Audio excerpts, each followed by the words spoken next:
Hello everyone and welcome to the latest Skilled webinar.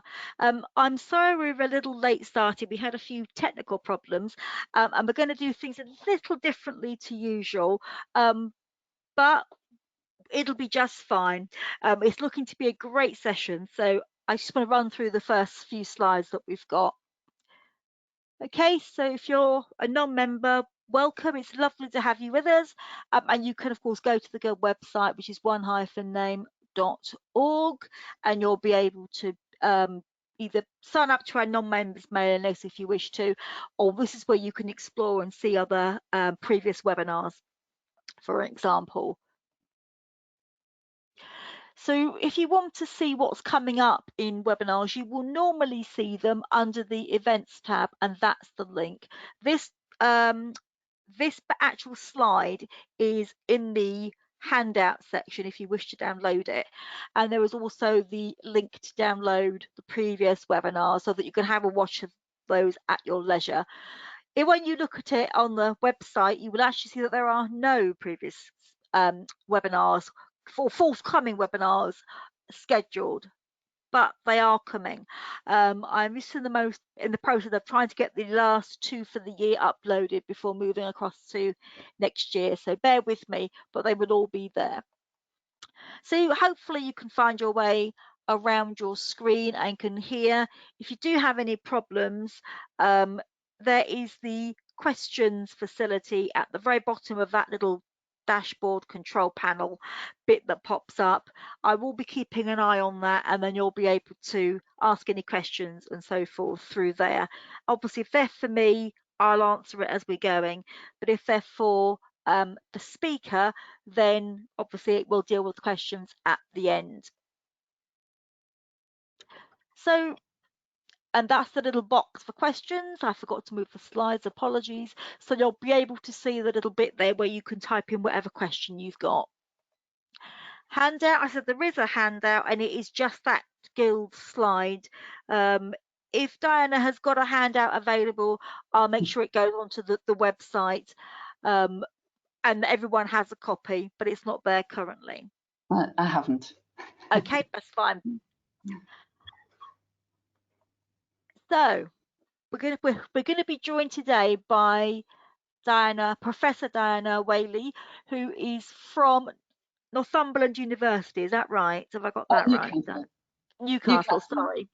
Yes. And we're going to talk, well, Diana's going to talk, I'm not, about people and their places in the Ordnance Survey Name Books for Northumberland. Now, this is the bit that I would normally hand across to Diana. However, we have a few technical problems. So could you just bear with me, folks, while I just change over my slides so that I can show you Diana's slides, and then we'll be off and running. And I'll just be a moment.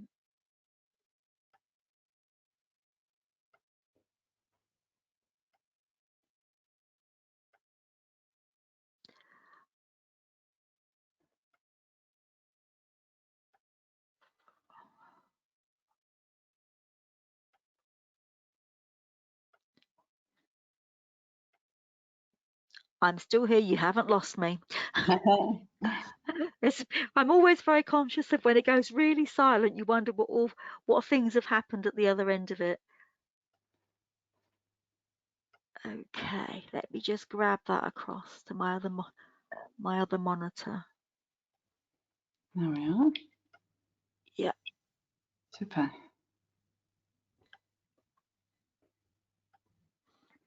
That looks good to me, Julie. Is that okay? Yep, that's good. Great. Okay, so I'm going to mute myself. All the attendees are already muted, Diana, so I'm going to hand over to you.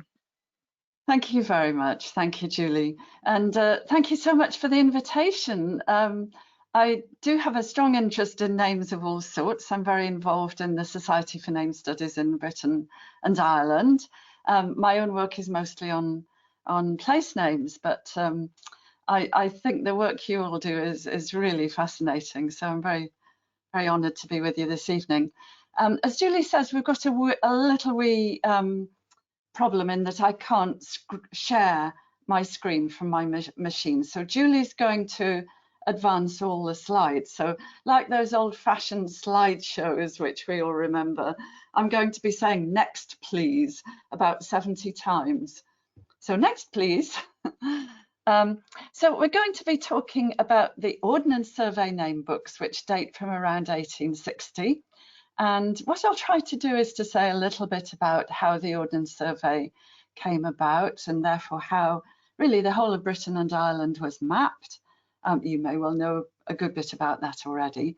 I'm going to talk a bit about the county of Northumberland, and then we'll look at the name books and what they can tell us about what's going on around 1860. So that's what people there are in the landscape, who contributes to the mapping of the landscape. And I don't know if any of you have any ancestors from Northumberland, but you know, there might be a bit of interest for you, whether you do or you don't. So let's go. So first of all, just a little bit about the Ordnance Survey, and I've called this section Landmarks and Mapping. So next, please. The Ordnance Survey, like many good things, came about especially through kind of defence threats of various sorts. And in the mid-18th century, there was, of course, the Great Jacobite Rebellion, in fact, 2 of them.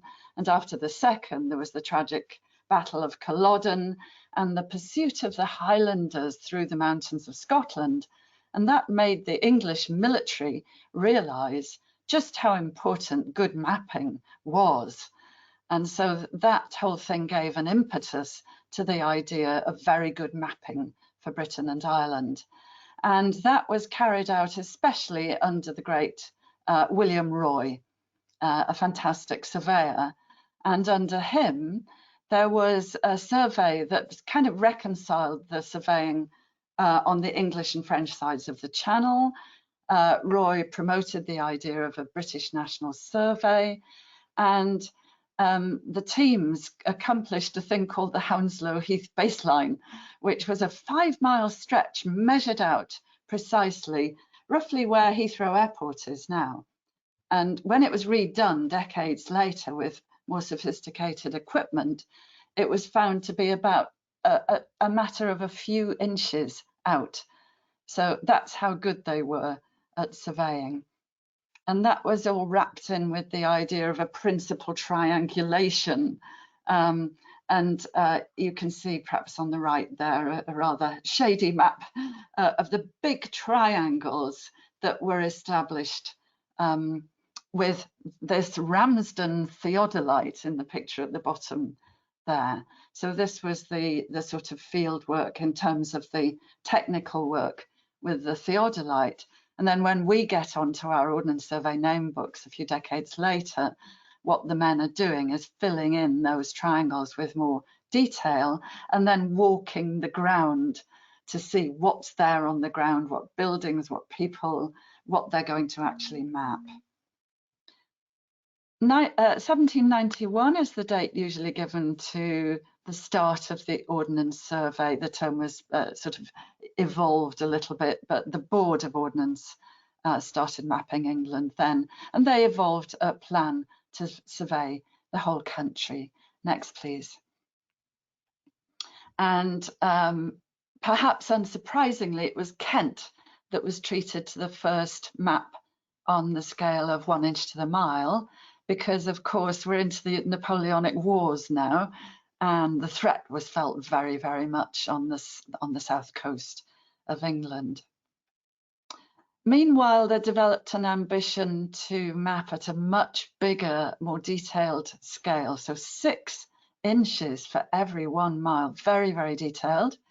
And this was done first in Ireland under the amazing Thomas Colby, who'd apparently managed to shoot one of his hands off, but was still an extremely dogged and energetic leader of that survey. And a little quote there, they had atrocious conditions, wet turf, bogs, half-baked bread, etc., which I imagine must have been a little bit similar in parts of Northumberland a wee while later. So that was really the start of mapping at 6 inches to the mile. And the the parameters that were set up in Ireland continued when that 6-inch survey continued into Scotland, England and Wales with the big county series. So our maps of Northumberland, next please, fit in with these county surveys. So here's Northumberland sheet 94 of Hexham, a fine market town with a lovely abbey. Sadly, I haven't had the chance to talk to you and find out where you all are. Some of you may know this area, some not, but I'm going to be using Hexham as an example of some features of the name books, some examples from Alnwick and some elsewhere. But so here's an example of those wonderful 6-inch maps. You may know that they've all been digitized by the National Records of Scotland. So we can get at these and their successor maps very, very easily at the touch of a few buttons. Next, please. So we're going to look at Hexham. We're going to be a little bit in Alnwick as well, famous for its castle. Next, please. So for those of you not so familiar with England's easily most northerly county, here's Northumberland. The historic county, of course, includes Newcastle and what's now North Tyneside. It's the 5th largest of the English counties. So we've a lot of territory to cover. As you see, it's drained by rivers, mostly flowing east into the North Sea. We've got the huge basin of the North Tyne and the South Tyne at the south end of the county, and the Tweed framing the county to the north. Next, please. And I'm not a native of Northumberland. I'm from York, but I've lived here in Newcastle for a long time, and I love it. We have some glorious countryside. So on the northwest side, on the border, we've got the Cheviot Hills. We've got Hadrian's Wall country to the south and stretching right across. We've got wonderful coastline, and then of course the industrial southeast, built especially on the coal measures down there, and a great source of wealth and innovation. Next, please.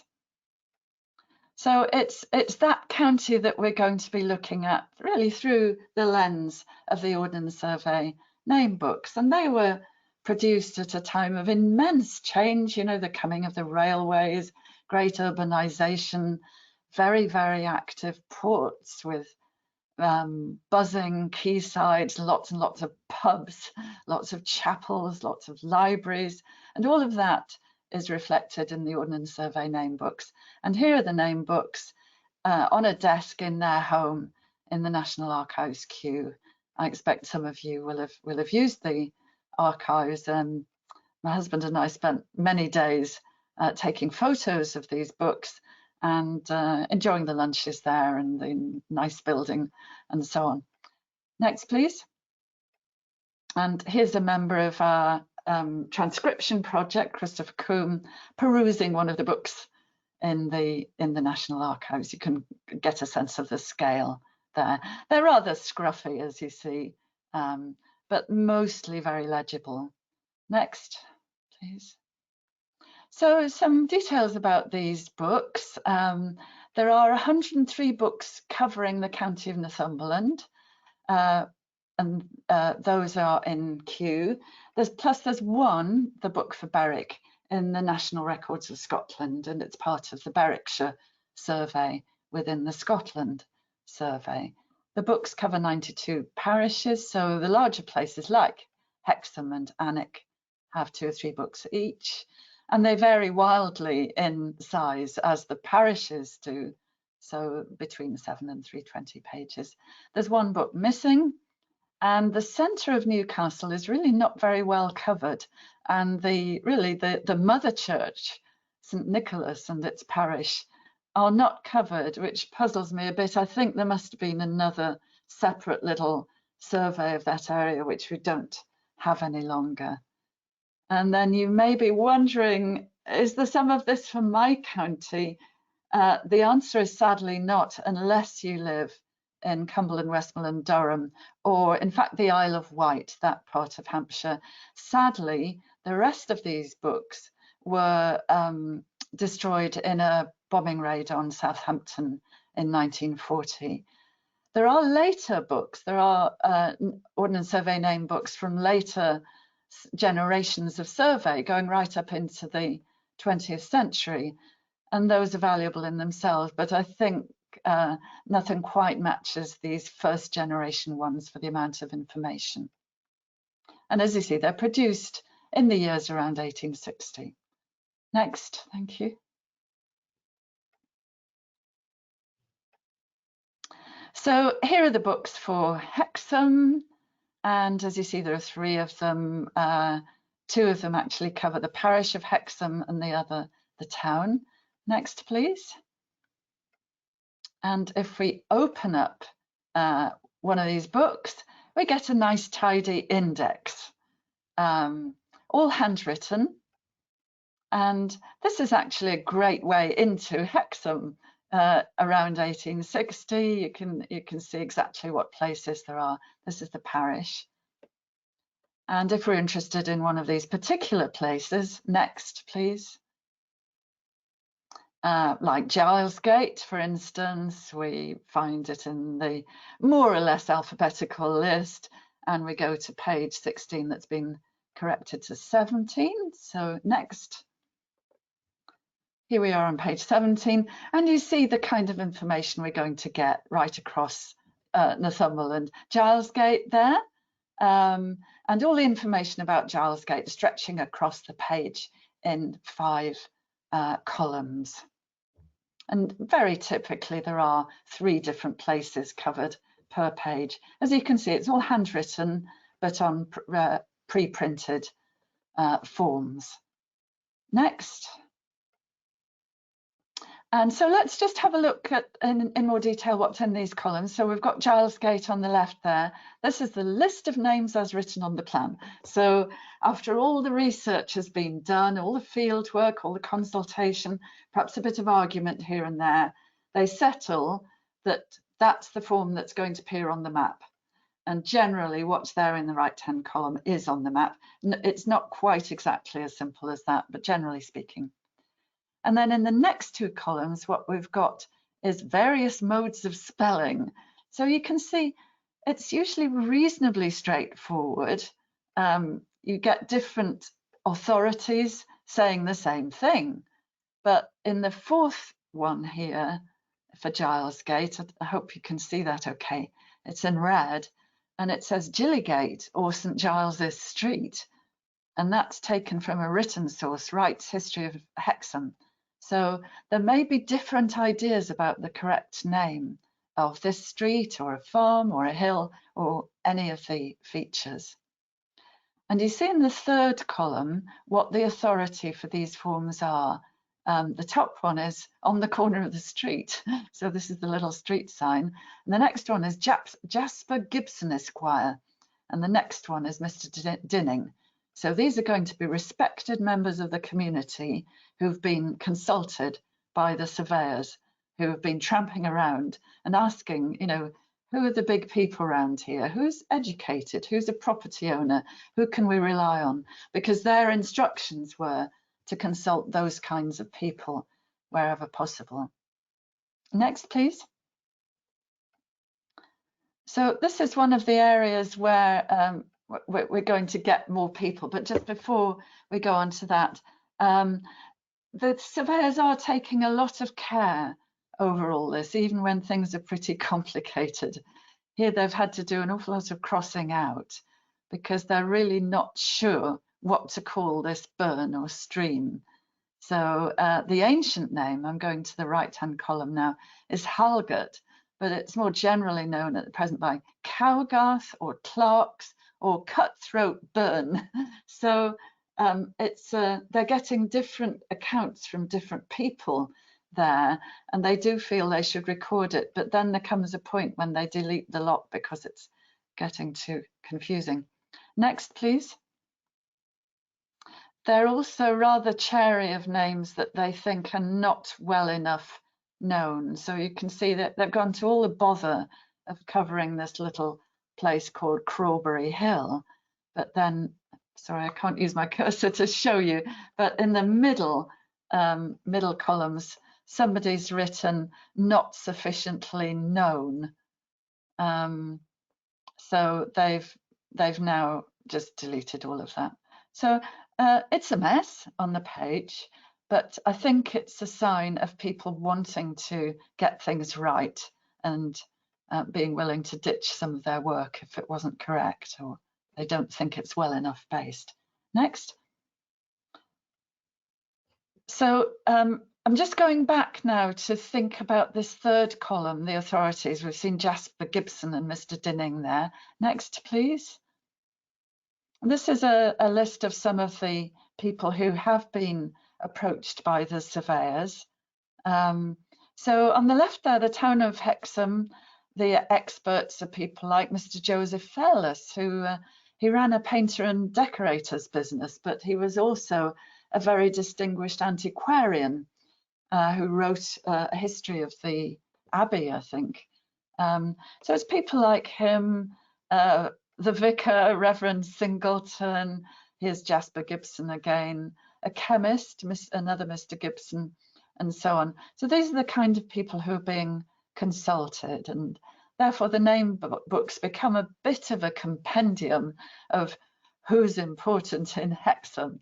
So that's the town.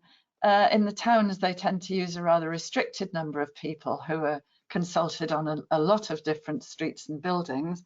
When you get into the parish, there's a much bigger range. It's a bigger area, but also a lot more people are being asked about the correct names. So you can see there, I don't need to read through it, but we're lucky in this particular list to have quite a lot of occupations named, and they're quite diverse. It's not only the vicars and the schoolmasters and the landed people who are being consulted, and there's even a lady on this list, a Miss Ruddock. This is fairly rare. Generally, the only women who are consulted are schoolmistresses, pub landladies, and owners of property, and usually they're only asked about their own little domain, that they're never the informants for a bigger area. That's just the way it is in 1860. Next, please. And just briefly, Annick, similar patterns here. Interestingly, the Duke of Northumberland himself has given some of the information in the Annick book, but he's also delegated quite a lot to the man fifth down in that list on the left, F. Holland, Esquire, who is his agent. And G. Tate, Esquire, is another of these people who's a very big, prominent citizen who's also a distinguished antiquarian and natural historian. And then again, out in the parish, there's a big diversity of people who are being consulted. So these are some of the people who have determined really what we see even on the modern maps, because the generations of Ordnance Survey mapping were extremely conservative and tended to retain what was already there. So this is the start of really the place names that we know from the map. Next, please. As you, as family historians, one name historians will very much know, people mess up the spellings of names. Or we shouldn't really say mess up, we should say there are lots of variants. So these are just a few little examples from the parish of Long Horsley. But as you can imagine, they could be multiplied a lot, because I guess often the surveyors are just hearing people's surnames and writing them down, or maybe they've been told the spelling, but they haven't transcribed it correctly. Mistakes have slipped in, or just maybe there's variation among the families in question. So, you know, as usual, if you're interested in any of these people and want to search for them, you probably have to try a variety of spellings, but I'm sure you are old hands at that more than I am. Next, please. The fourth column in these books is the situation. Very simply, this is usually a distance and a direction from a point. So Gilesgate is 4 chains northeast of Hexham Subscription School. That's a very common format. Next, please. And then finally, the fifth column, the one on the right, it often tends to be the most interesting, actually, because it's the one with the descriptive remarks or other observations. And we get a little description here. So if you chance to be interested in anyone living in Gilesgate, you can get a bit more of a description of it. So it's a broad and good street with many ancient houses in it. It extends from Cowgarth north to above the House of Correction, or through Plan 4, if you happen to have Plan 4 to hand. And then Burn Lane and Giles Place are a narrow lane, extending blah, blah, blah. Giles Place is a block of buildings consisting of 3 dwelling houses and a Methodist chapel situated in Gilesgate. So you can get a little bit more information about all these places from this column. Next, please. If you happen to have a forebear who lived at Pitty Mee, there are several Pitty Mees in Northumberland actually, but this one is right in Newcastle, and as you see, it's a row of mean-looking dwelling houses standing right above the River Tyne. Of course, it's long since gone. Next, please. So we've seen the main pages with those 5 columns, but some of the books, including especially actually the Alnwick one, have little letters, maps, little communiques or memoranda just slipped in between the pages. So here we've got Francis Holland. We saw him on one of those earlier lists, writing from Alnwick Castle on headed note paper. And he's responding to a draft of sheet 31 of the County Survey of Northumberland. And he's put in a map with some corrections on it. Next, please. And this map shows a change of location for one bridge and suggests a change of name on the left there from Palmstrother Hoff to Panstrother Hoff, because Holland thinks it might be to do with salt works. He's actually almost certainly wrong there, and fortunately, fortunately, the surveyors didn't take that advice on board. But this is something that did happen. The landed people and their agents would sometimes offer corrections to the survey, and some of that's very useful, but it's all interesting as part of the process. Next, please.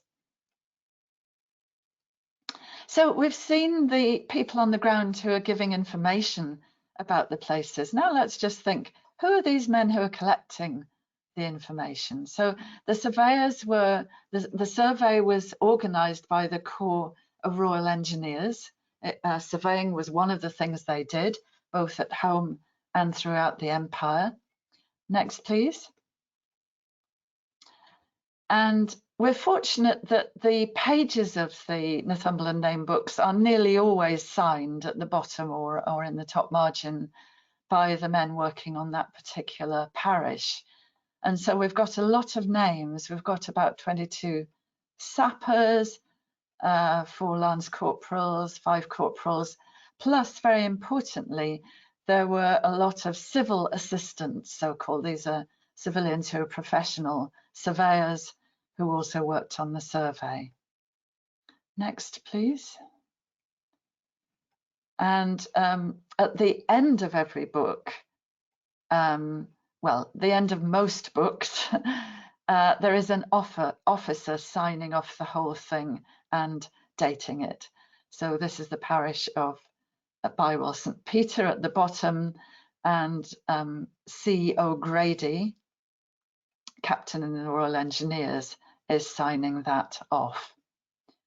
And there seem to be three main officers who are taking charge of the whole huge county of Northumberland.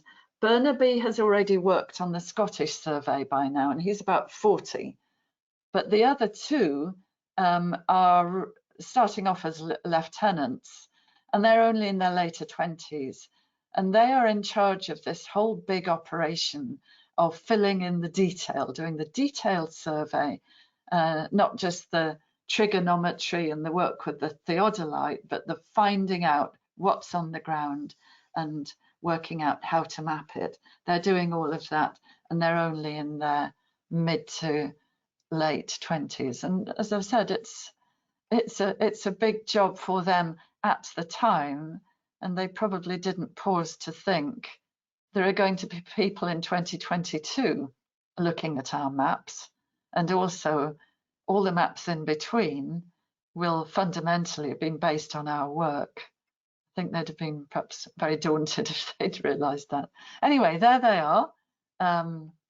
Interesting young men. We know a bit about some of them. Next, please. So just as an example, these are the Hexham surveyors. So on the left, we've got the surveyors of the parish of Hexham. This is in 2 books. A lot of material, really a lot. And we've got a big team there of 9 surveyors, perhaps slightly unusually more civil assistants than Royal Engineers, but the balance does vary quite a lot. And then on the right there, we've got just 3 men working on the town of Hexham. They happen to be all civil assistants, and the officers in charge are O'Grady and Lepoy Trench. Some of the surveyors' signatures at the bottom there, just to give you an idea. There's some lovely handwriting. As I say, most of it fairly legible. If you scan down the list on the left, you might notice something about the names. Costello, Gillespie, Grehan, Kelly. There are quite a lot of Irish names. It's striking, even looking at just a few. Next slide, please. And very luckily, the project I'm going to tell you about in a moment included a lady called Bo Reeds, who is a dedicated family historian and a native Northumbrian. She was interested in all of this and used her skills to track down many of our surveyors. So she's worked on the named surveyors there, and for instance, found out how old they tend to be. And I think you can see from the bar chart that most of them would only have been 35 at the most, and some a good bit younger than that when doing the survey. Next, please. And she's made this lovely pie chart. I hope it's clear on your screen, but you can see at a glance that most of the surveyors are in fact from Ireland, over 50%, next most from Scotland and next from England. And we can speculate as to why there's such a big Irish contingent, but I guess it's partly because there was already that tradition of surveying in Ireland. Next, please. We can also go behind the scenes into the lives of some of these men, again, using family history skills such as yours, I'm sure. Burr or Bernice looked into a few of the individuals, including Nicholas Clabby, and found he was born in County Mayo. He signed up or was attested at aged 20. He's found in the censuses, mostly with a London address. He marries a girl from Ipswich and has 4 daughters. And at the bottom there, Gertrude is born in Alnwick, Northumberland. So it seems the families are going with the men. Next, please. Clabby's later, his full army records have a lovely description of him. I think it's great to be able to imagine some of these people. He's fairly tall, I guess, for 1860. Light blue eyes, light brown hair. And in terms of his army career, he's promoted through the ranks to sergeant, gets good conduct payments, but then crashes in 1872. I don't know why, but he's court-martialed and reduced to sapper, and at that point he leaves. But his surveying skills really serve him well because he's still working as a civilian surveyor 20 years later. Next, please. So as an army career, it's not bad being a surveyor, as this little extract from the magazine called this cartoon from The Sapper, the magazine, as they say, who wouldn't be on the survey? Chance to meet some of the local ladies, perhaps. Next. Just very quickly about our project and website. From 2016 onwards, as I said, my husband and I spent happy days in the National Archives digitizing the name books. Next, please. And we recruited this wonderful team. This isn't all of them, about 40 people who volunteered to transcribe the books. And as you see there, our aim was to make the books available through digitization, selective transcription and dissemination, so that they were accessible and searchable, basically. What we all want of our data these days. We got through 10 transcriptions, worked out guidelines, how to do it, how to work together in teams and so on. And at a meeting we were thinking, what next? Might we do some more? And to my mighty relief and delight, people were saying, well, we can't stop here. We have to do them all. So we did. Next. So we've done them all. They're all available on our website, namebooks.org.uk, free to go in. And this is what the front page looks like. There are sections just with information, the kind of thing I'm telling you now, for instance, in the name book section. Next, please. Yeah, so there are some of the headings. As you see, there's one that says, what can they tell us about personal names and family history? Next. If you want to look through these books, you can pick a whole book, as it were, through Browse. You can go into all the information for Bamborough, for instance, or Kirk Newton, or WARK, as we call it, W-A-R-K. Next. Or naturally, you can search. You can search for a person's name or a place name, or something like spa, or bathing, or coal mine, or coal pit, or turnpike, or wagon way, or whatever interests you. And there is a section on the website called How to Use, giving a bit more advice. Next, please. So if you're interested in surnames, for instance, I just did a quick search to see what happened. And if you put in Robson, you get 907 hits if you restrict it to the authorities, those people who are the informants. If you do a general search, you get slightly more. So these are all surnames that bring up an awful lot of hits. And these hits are not just, they're not individual items, they're pages. So there may be several Armstrongs on one page, for instance. I thought we'd just pause over these. You may know that here in the Northeast, some surnames are very, very characteristic. Obviously, all of these are common in Northumberland, but you could regard Robson, Armstrong and Charlton as classic Northumberland surnames. There are border Reaver families of those names, for instance. Next. And I don't know if you use this very much. I find it a very, very interesting resource, Steve Archer's surname atlas, where he's got all the census material from 1881 mapped.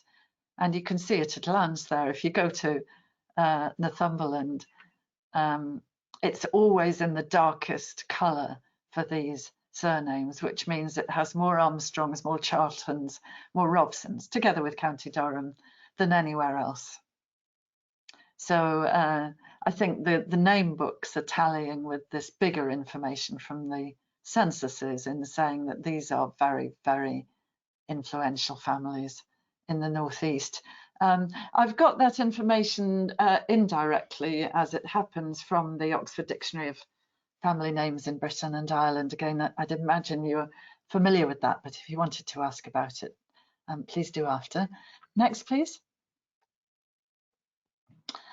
This is the entry from the Oxford Dictionary for Charlton, and you'll see halfway down the page it says English locative name from North Charlton or Charlton near Bellingham, both in Northumberland, or from any of the many other places so named, over 90 examples in England. So I think, yes, the Northumberland Charltons must surely have come from one of those two places, but there are other origins for that name. Next, please. So just back to the name books. I hope it's okay if I go on a little bit beyond 8:15. We did make a rather late start, and there's a bit more I'd love to tell you about. That's fine, Diana. Just carry on. Thank you, thank you.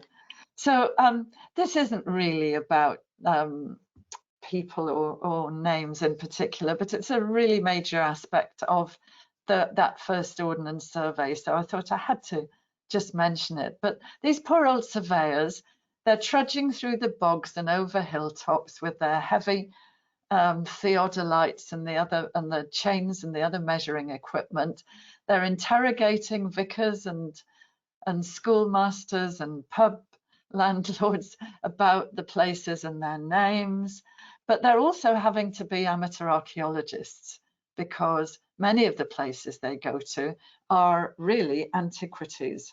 And of course, Northumberland is a great county for hill forts, Roman wall, Roman roads, and so on. Next, please.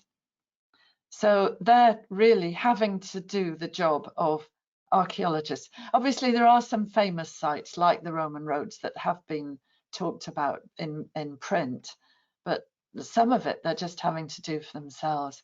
So what they have to do, they have to measure and draw the features. Well, that's easy because that's their normal job.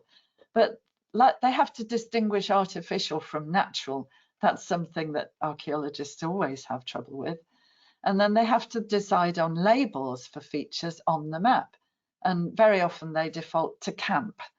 On modern maps, the default for the same kinds of things would usually be settlement, but they choose camp at this date. And usually they're trying to decide what period and people made this feature.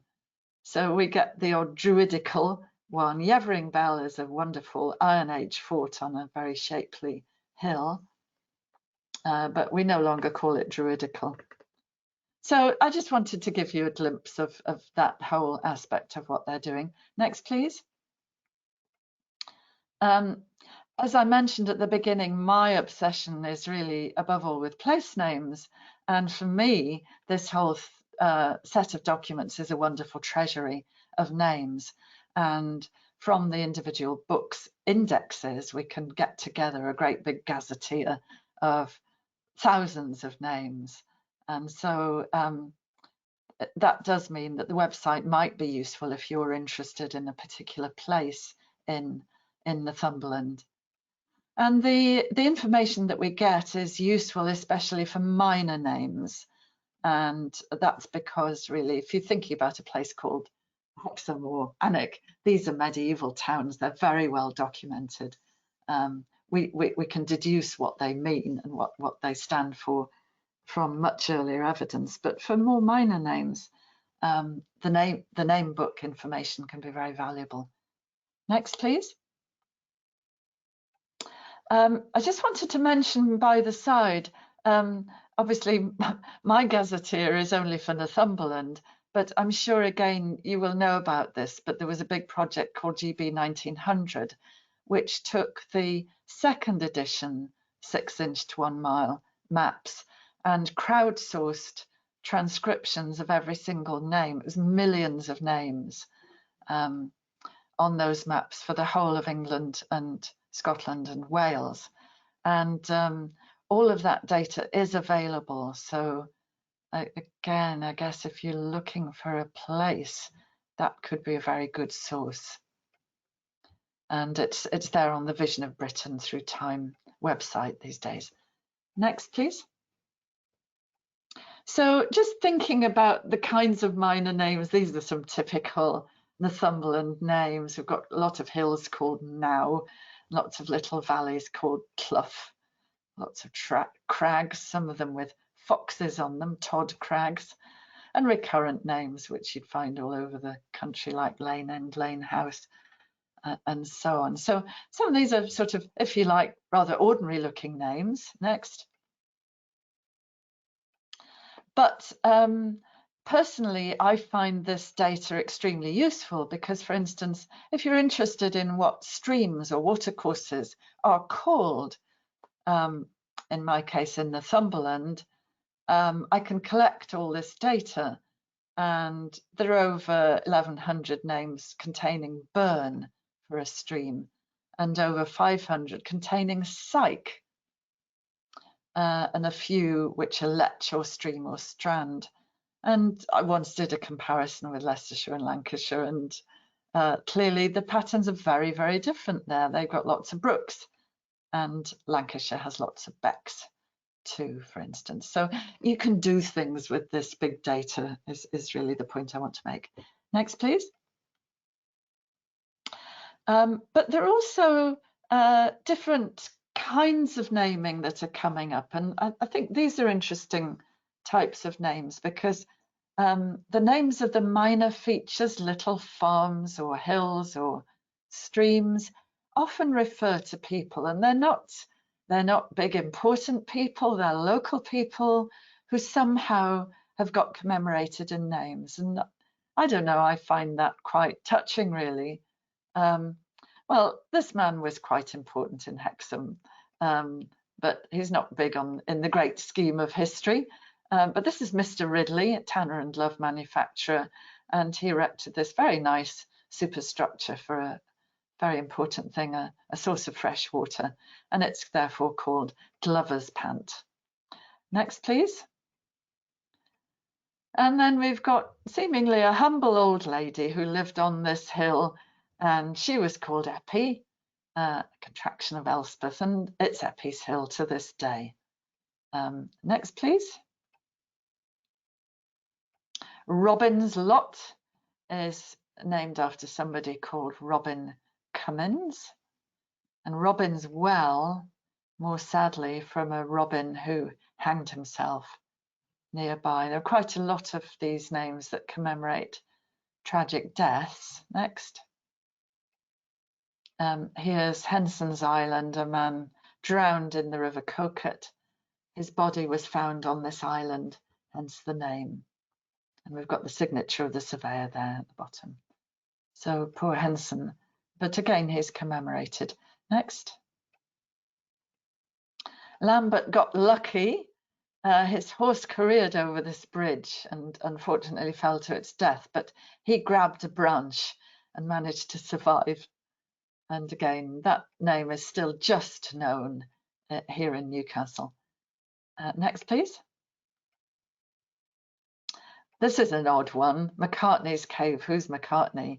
So this is an artificial excavation formed in a rock by a Roman Catholic priest during leisure hours. He was chaplain at Callalay Castle. You wonder what drove him to do this. I've been in that little cave, and it will just contain a person, but it's a very strange thing to have done. Next. So now I've just got a few examples of classes of name that you might or might not be aware of, but there may well be some in your area. But this is just another example of what you can extract from the name books data. So There are some hall names. Yes, some hall names are names of very, very grand country houses owned by the National Trust, but some are much more humble. And these ones are in the humble category. And their names almost tell us that: Crow Hall, Bog Hall, Sod Hall.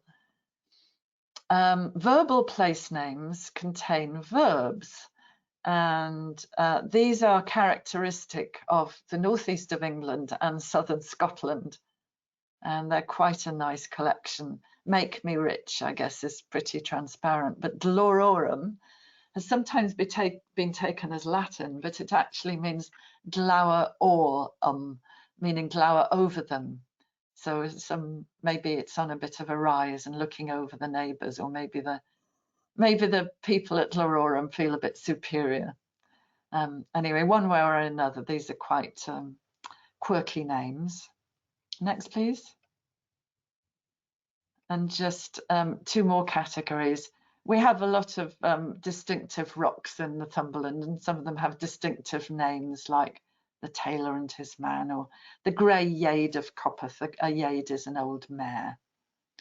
And then you almost certainly have some of these right-hand type names in your area, because they're found throughout the country, and they're often commemorating colonial places. They're transferred from the colonies, and many of them commemorate battles. Next, please. So this place near the market town of Rothbury, Pondicherry, the name books tell us is derived from a place in India, at the siege of which the proprietor was engaged. Next, please. I'm on to my last session, and I'll have to whiz through, but this is about the way that the name books throw light on life at the time. Because a map is a wonderful thing, but next, please. It does have limitations. It's flat. So sometimes you can see the footprint of a building, but the name books will give you more information, like Cowgarth is pleasure grounds, but used to be the milking place of the monks of the abbey, that type of information, which you can't get from the map. Next, please. Just another example, but here we're not just told about the handsome front of what's now called Hexham Abbey, but also we've got a time dimension here. We know that the handsome front was only built last year, so presumably around 1859. There's a bit of a time dimension. The old buildings have been cleared away because they obstructed the view. Next, please. And another example of finding out more than just that there is a station at the little village of Wall. We know that it's a small wooden building. It contains sufficient room for the station master and his paraphernalia, as they put it. The passengers receive their tickets outside. And the surveyors originally called it despicable looking, but then thought better of it and crossed that out. Next, please. We get more information about other types of activity, like industry. Carrier's Way is all very well, but what was carried, we're told that it was about lead, transporting lead. A place called Tenter Hill is from the tenters that were put up to hang garments after being coloured. You're familiar with tenter hooks. Tenter hooks were used to hang up cloth in a part of the process of production. Next, please. And there's a lot about education in the name books, really a lot.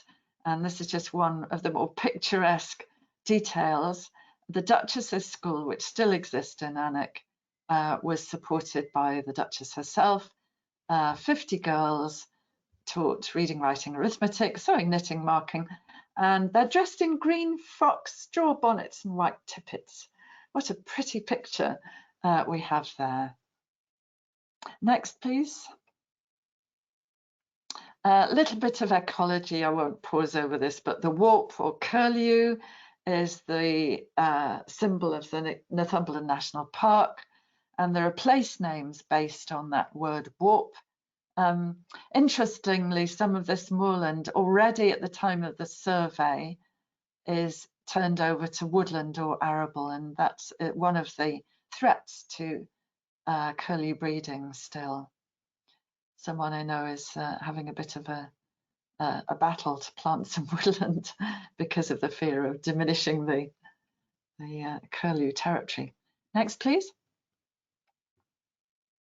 Bamborough, we know about the castle, we know about the magnificent beach, but the castle in those days held beds for 30 shipwrecked sailors, and there was a gun to warn of a shipwreck and a dispensary and various other facilities in Bamborough Castle. So it's nice to kind of get inside the buildings in that case.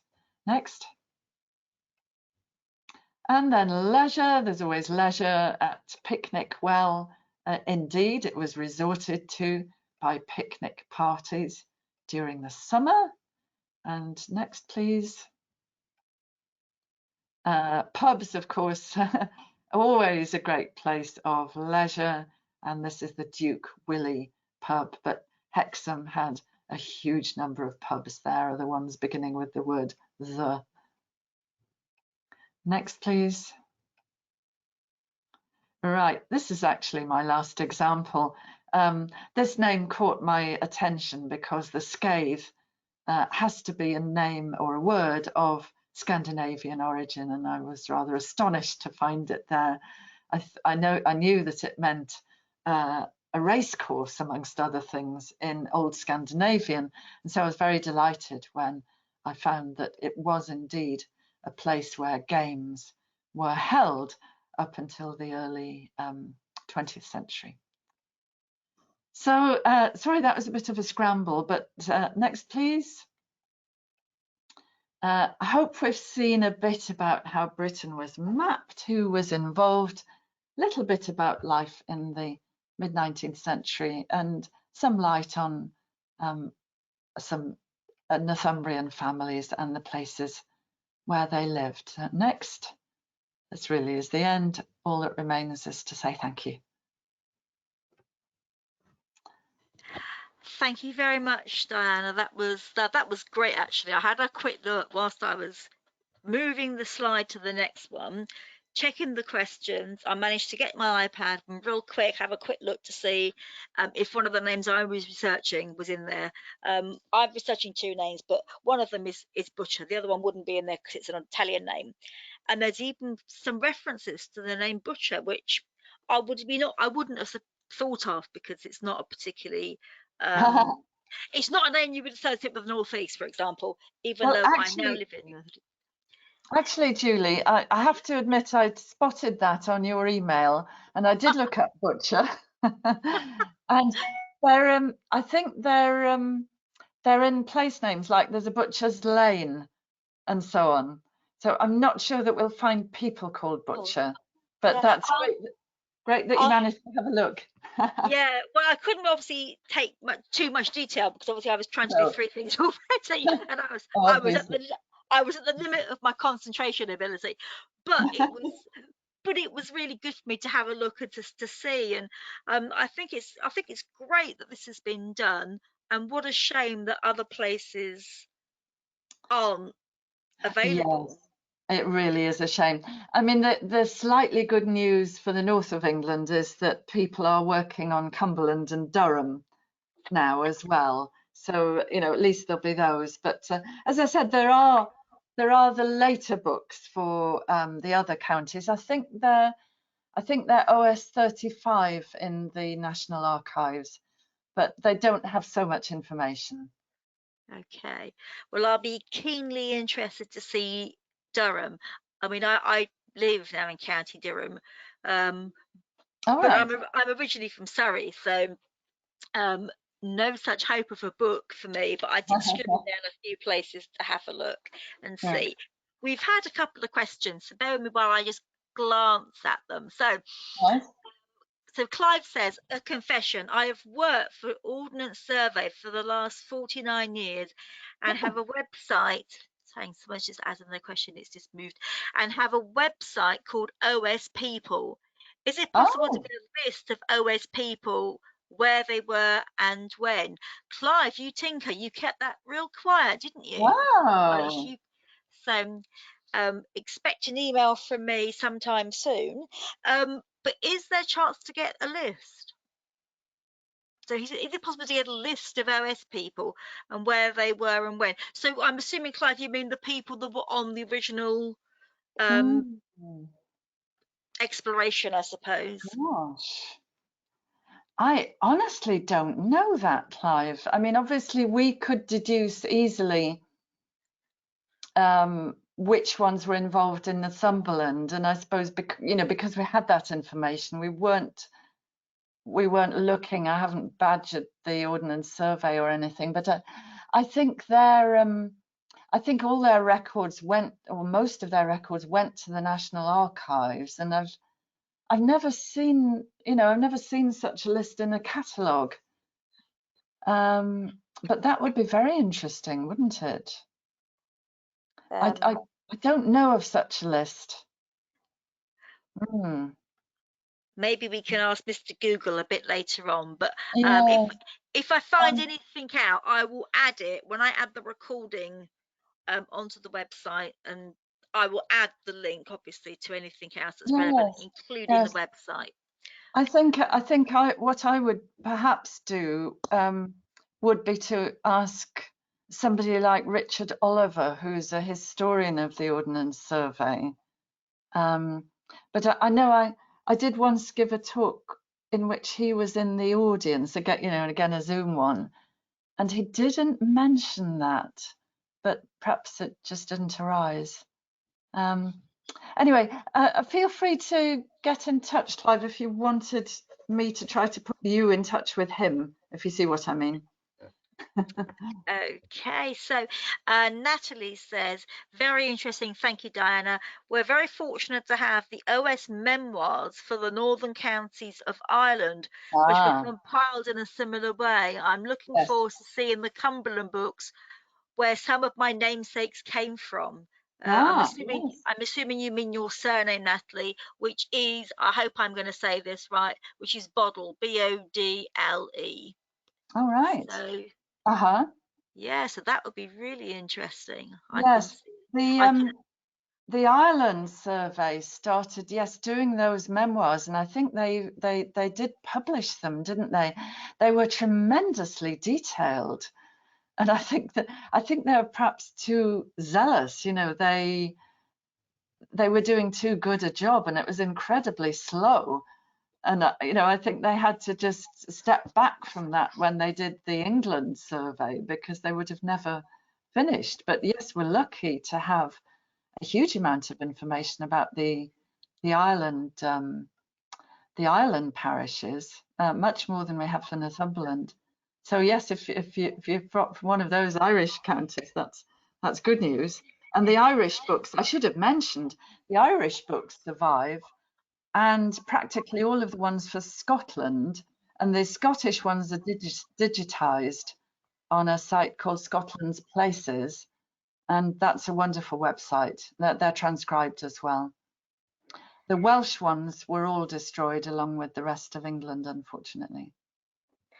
what a shame. Yes. But The work on Cumberland, so far they've just done a pilot on Grasmere, but they're going to release that soon, and they're hoping to get funding for the rest. interesting. It's Mhm. who knew names could be so fun. Um, so Diana says, great, several Aitchinsons in there, more to look into. And many thanks for this. Michelle says, the name Burdett is from the northeast. Is that in your book, please? Ah, I don't know offhand, but if you go in and search, probably first under authorities, you should certainly get some examples. And as I say, I don't know if people are familiar with that Oxford Dictionary of family names. It's very expensive, unfortunately. I only access it through the Newcastle University website, library, sorry. Yeah. But it does have those distribution maps from Steve Archer, which will show the distribution of bird, and the dictionary will give a suggestion as to origins as well. The guild has a copy actually of that huge body of work. We were lucky enough to buy it. We timed it just right and got a discount. Not that we're cheap, but being a charity. So if you want to have a look at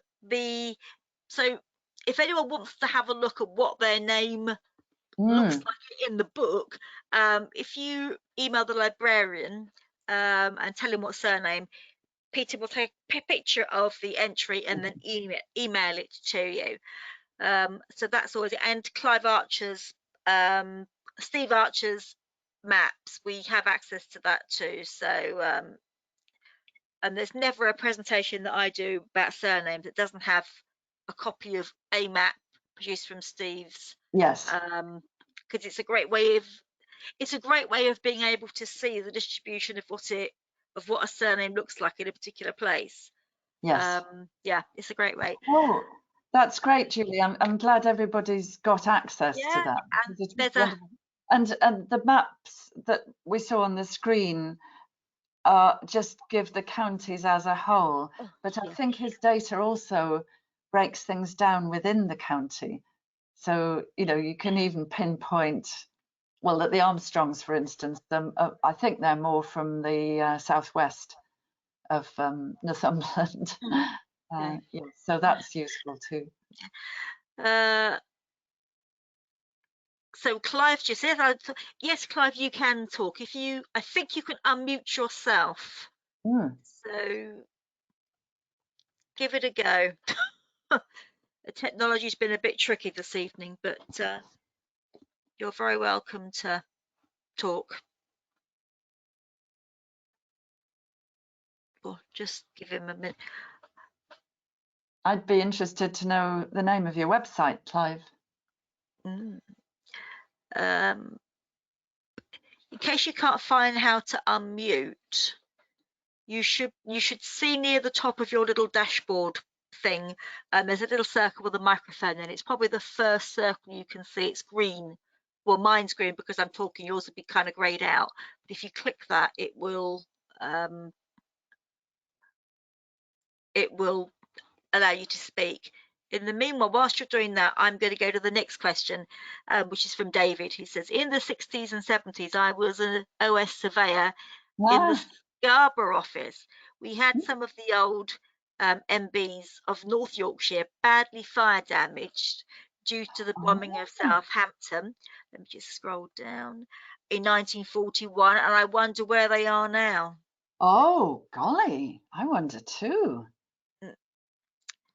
Yes, I wonder does the Scarborough office still exist, I wonder? Lots to find out. I'm just having a look here. Okay, so that was what David said. Maybe we can explore that, David. In fact, Natalie's surname, she's corrected me. It's not, and I'm sure, I hope you're saying it is Bodle. Is Rainey. Clive's given us the email, the address. I will send that. I will get that and send it. And I'm just going to try and unmute Clive, who I think is just muted. I'm not quite sure. I didn't mute people, but I think it just did it automatically. There you go, Clive. Now I'm unmuted. Yep. Yeah, you're on the good list now. Yep, you're good. Yeah, I was particularly interested in the Northumberland surveyors.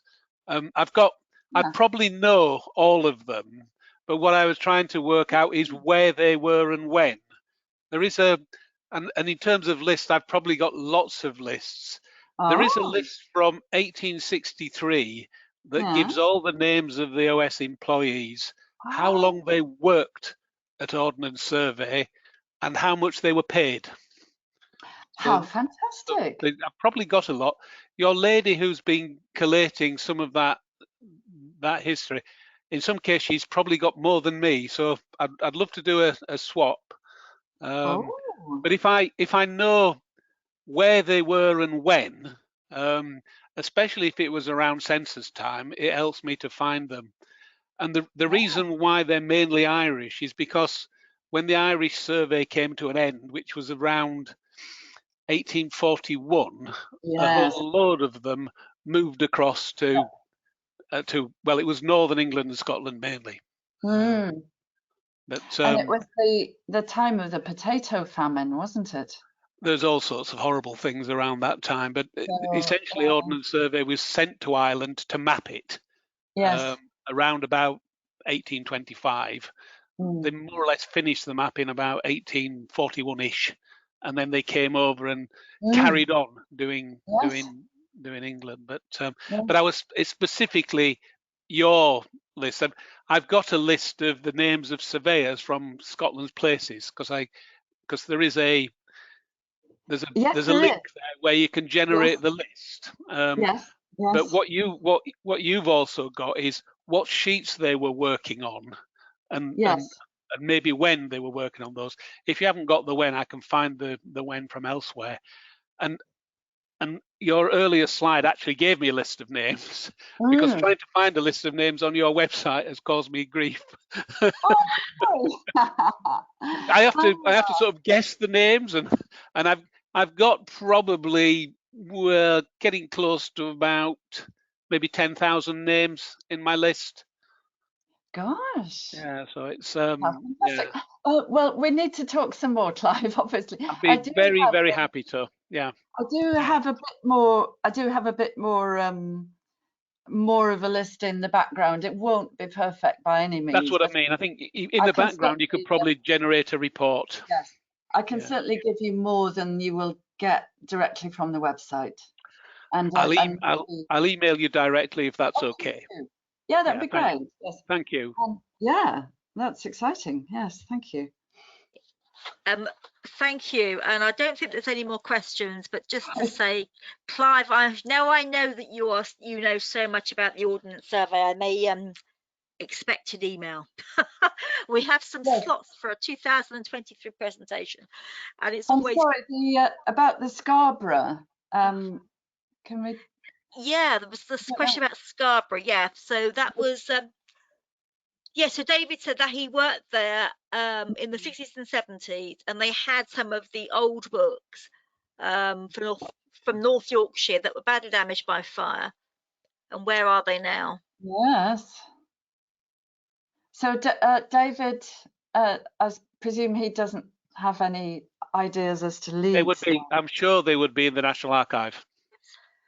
Yeah. Right. I'm sure they would. All of the what we call county surveys name books were spent. If they're England, they went to the National Archive. The Scotland's Yes. went to Scotland. I'm not sure where the Welsh ones, but they may have gone to the Welsh Archive. The ones which you were a little bit dismissive of, the more recent ones, the ones that David and I wrote, Yes. they should be in the National Archive. And Yes. there are new names in there as well. So Yes. don't be so Yes. dismissive of them. Oh, sorry. I didn't mean to be dismissive. It's just, the first guys were having to do everything from scratch, and therefore, it has to be extremely comprehensive, doesn't it? Well, it had to be comprehensive for new names, but where it was an old name, the evidence was just the county series. Yeah. Yes. But if Yes. whilst you're out there was a new name that you wanted, Yes. and I actually got one of my names signed by Lord Peel. Oh. So there were new names Yes.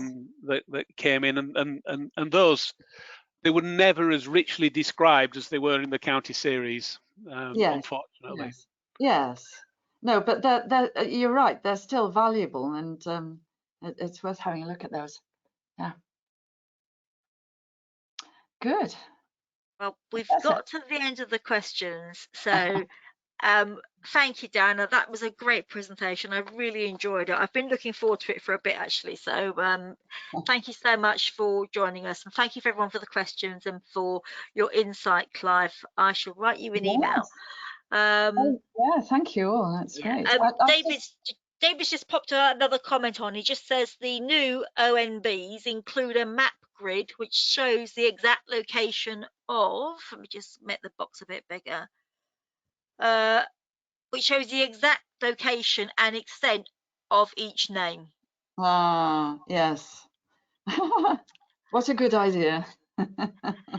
Yeah, it just really shows, doesn't it, that no matter what you're actually working on, that you can use something else, and perhaps there is always a value in looking at something. It's almost like going to an art gallery, and there may be a picture repainted by somebody, either of your person, the name that you're doing, or by. So it's always, you can see there is a name potential in everything we look at. Is the point I was trying to make. And who thought maps could be so fascinating, especially as I can't read one. So so my husband tells me. So it's been a really, really great session. I'm assuming there are no more questions. So thank you so much for all the questions. And to Clive for your insight, and to Diana for spending the time with us this evening. Despite the technical troubles, I'm hoping that you enjoyed it too. I've very much enjoyed it. Thank you. Yeah, no, thank you so much. Next month and December, there is likely to be a discussion platform around membership, around how you can get the most. So you're going to do a data review, and how you could perhaps not start again, but how you go back and cope with forces, and because we all get sloppy, myself included. So I thought it might be quite useful to have just 2 discussion sessions, which would be open to the public if people want to join us.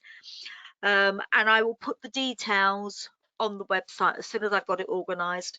We are likely to do the sessions via Zoom, which will make it much easier for interaction. So I will organise that for next month and for one in December, just so we can have a more of an informal thing for December. And then the next year's presentations and webinars will be available soon.